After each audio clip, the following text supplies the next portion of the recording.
بسم الله الرحمن الرحيم. الحمد لله رب العالمين، والصلاة والسلام على خير خلقه محمد وعلى آله وأصحابه أجمعين. Üçüncü bab fazl man ya'ulu yatiman bayna abawayhi. Bu yerda bir ota-onasi ham o'lib ketgan yetimni o'z qaramog'iga olib, ularni boqib, demak tarbiya qiluvchi kishini fazli to'g'risida ekan. 133 hadisda aytiladiki, anin nabiy sallallohu alayhi vasallam qala ana va kafilul yatimi fil jannati kahataini aw kahadihi min hadihi shakka Sufyan fil wusta wallati tali al ibham. Payg'ambarimiz alayhisolatu vasallam aytibdilarki, man va yetimni o'z kafilligiga olgan odam jannatda xuddi shu ikkoviga o'xshaydi deb bosh barmog'i bilan bosh barmog'ining yonidagi barmoqni shunday qilib ko'rsatgan ekanlar. Demak, yetim bolani otasi ham ketgan, onasi ham o'lgan yetim bolalarni o'z qaramog'iga olib, ularni boqib, kiyintirib, tarbiyalab, katta qilib o'stirgan odam qiyomat kunida jannatda bo'lar ekan.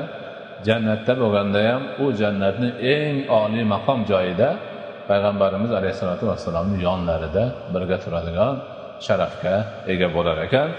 Shuning uchun demak, mo'min musulmon odamlar yetimlarning holidan xabar olish, ularga yordam berish, ularni tarbiyalab o'stirishga katta ahamiyat berishlari kerak. Mana shu narsa haqiqatdan qadimdan mo'min musulmonlarning ichida juda yaxshi yo'lga qo'yilgan. Nihoyatda yaxshi yo'lga qo'yilgan.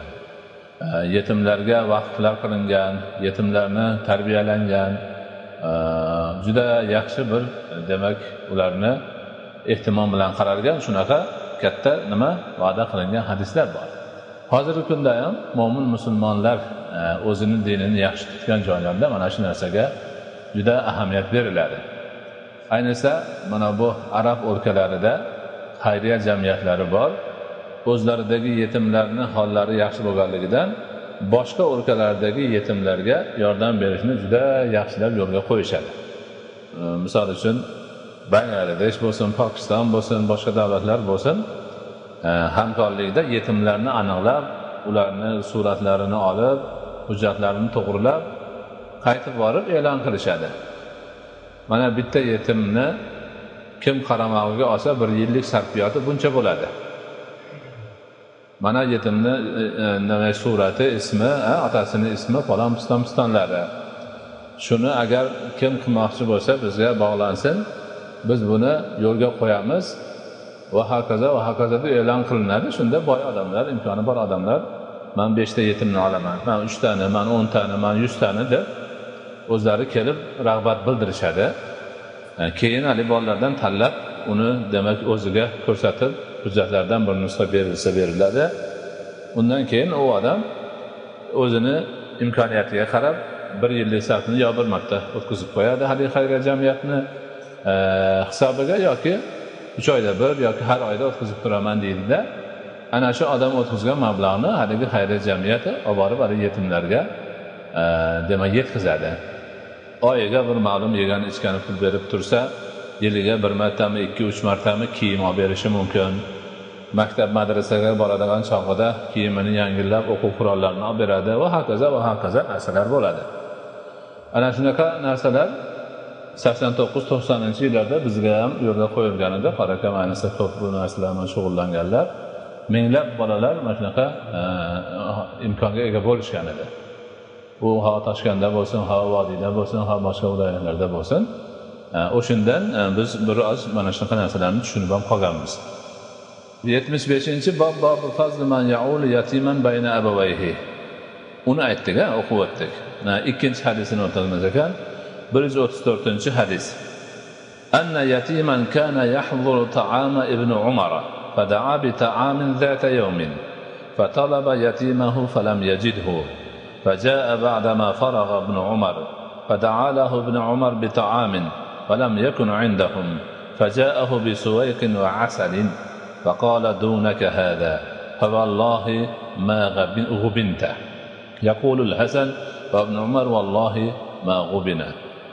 Abdulloh ibn Umar radhiyallohu anhu qachon taom yesalar huzuriga bir yetim kelib ham o'tirar ekanda, birga ovqat qilishar ekan ikkovlari.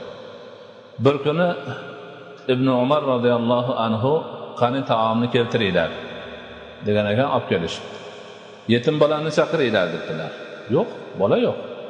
Keyin Rasul u kishi taomni yebdilar. Ibn Umar yeb olgandan keyin bola kelib qoldi. Shunda ibn Umar bolaga taom keltiringlar, ovqat keltiringlar debdilar. Aytishibdiki, bizda taom qolmadi, tugab qoldi deb turib borib talqon bilan asalni olib kelishibdi. Pishirilgan taom qolmagan, talqon bilan asalni olib kelishibdi.